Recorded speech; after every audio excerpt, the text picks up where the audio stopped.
Calaroga Shark Media.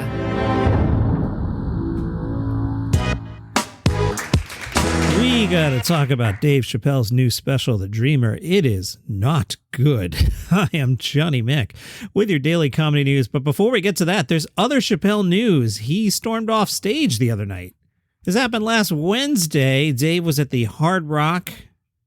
Fans had paid over $100 a ticket. There's no video of the incident, but according to widespread reports, Dave Chappelle stormed off the stage after a man in the audience whipped out a cell phone. One fan on social media wrote, "I saw Dave Chappelle at the Hard Rock tonight, and he rightfully so dropped the mic and stormed off the stage. My favorite comedian ever. My first time seeing him. I was so excited." And some P **S. Not sure what that word's supposed to be. Use your imagination. I'm not sure. Had to self-insert. Another fan on social media wrote, "Some effing a-hole pulled out his phone at the Dave Chappelle show at the Hollywood Hard Rock. It is unclear to me how far into the show this happened. Also, Dave had a few other shows over the weekend. Apparently, those went fine." For CNN, Dean Obadala wrote an editorial titled, "Here's who you should blame for Dave Chappelle walking off stage." Dean writes, "Typically, I don't blame the audience when things go off script. But in the case of Dave Chappelle walking off the stage, blah, blah, blah, in my view, 100% the fault of the audience member. What was it that set Chappelle off? A cell phone? Not one ringing in the audience, which every comedian has to deal with at some time or another, but a person using their phone to record Chappelle's act in violation of numerous explicit warnings not to.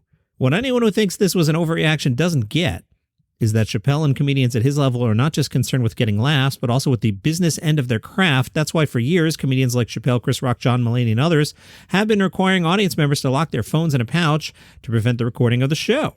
The measures are partly to prevent people in the audience from recording new material a comedian is developing that isn't ready for prime time. Imagine seeing countless videos of famous comedians presenting material that wasn't any good. Beyond that, there's also the concern that if people can watch a well-known comedian's current tour for free on a bootleg video, they might not be willing to pay for a ticket, or people may attend and complain they'd already seen the jokes before. But something else is at play here. Some famous comedians don't want to be recorded in case they say something offensive on stage that could hurt their career or even lead to them being canceled. In the case of Chappelle, however, I doubt that was his rationale for being one of the first comedians to require audience members to lock their cell phones away during his show. During his shows, Chappelle's history tells us he seems to love to court controversy. Even if audience members aren't recording his act, Chappelle knows his jokes and comments will get press given his stature and penchant for telling provocative jokes that sometimes upset people. On to Dave Chappelle Dreamer. I've gathered a few reviews that I have not pre-read other than, as I cut and paste them into my working document here that I do the podcast off. I've seen the headlines and it seems people agree with me. Dave Chappelle Dreamer, it's just not good. I think there were like 8 jokes in the entire 55 or so minutes of the special. I did laugh out loud at least twice, I think 3 times. I've explained in the past my psychotic Emperor of Rome syndrome that I have. So when he went for humor, it was good, but a lot of speech giving. The last 20 minutes is Dave as philosopher or something. Big long stories that got in one very funny punchline towards the end, but just not a funny special. And the front half, when he started joking about punching down and cycled back to transgender jokes yet again, Dave, please let it go. I was watching it and I was thinking, this is pretty hack.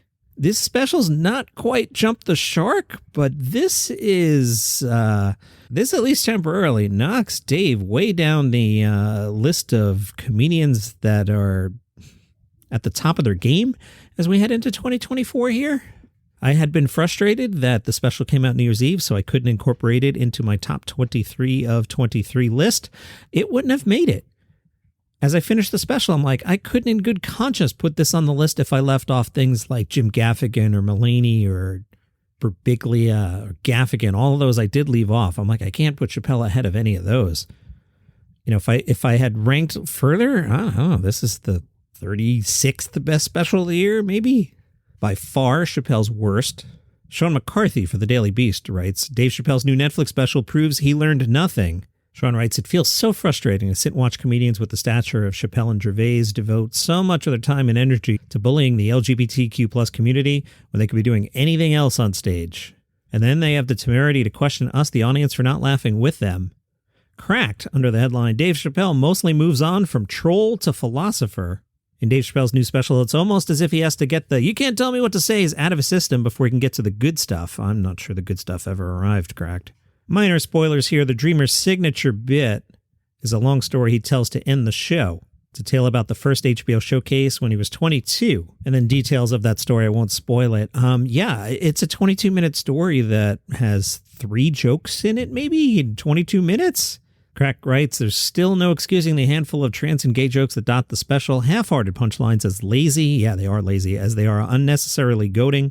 I feel like Dave handed in a special and didn't have any material. It's like, all right, if I hand in an hour, I get a paycheck from Netflix. It almost feels like that.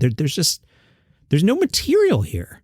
My Google search surfaced a blog by Ian Thomas Malone. I'm unfamiliar with Ian's work, but if you go to ianthomasmalone.com, the subheading says transgender comedian, film critic, and podcast host.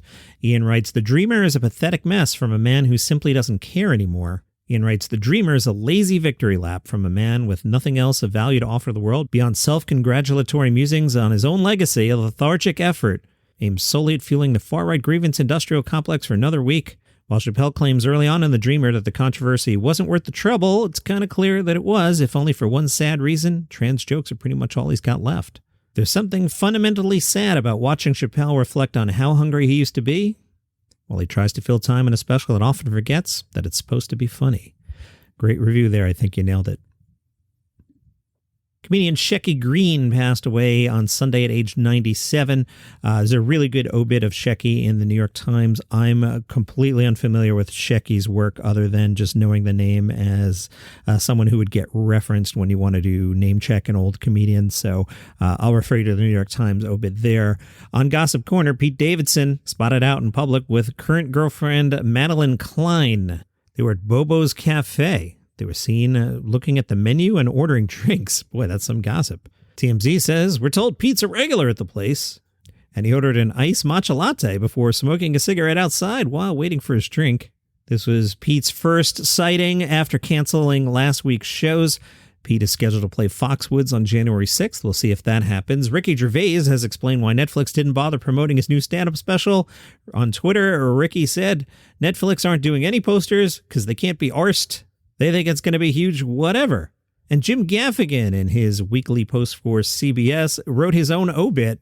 Jim writes, I'm not going to use this time to write about my offbeat good looks, what a great father I was, or my humbleness. I'll let the president do that in his impromptu televised address. Another issue that might hinder the integrity of this self-memorial is the fact that I'm still alive.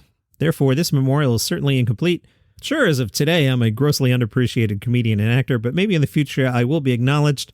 I mean, probably not, but I might receive the respect I deserve. It's possible a reviewer will be able to describe one of my acting performances as something other than surprising. Then again, I could have suddenly passed away prior to the airing of this commentary.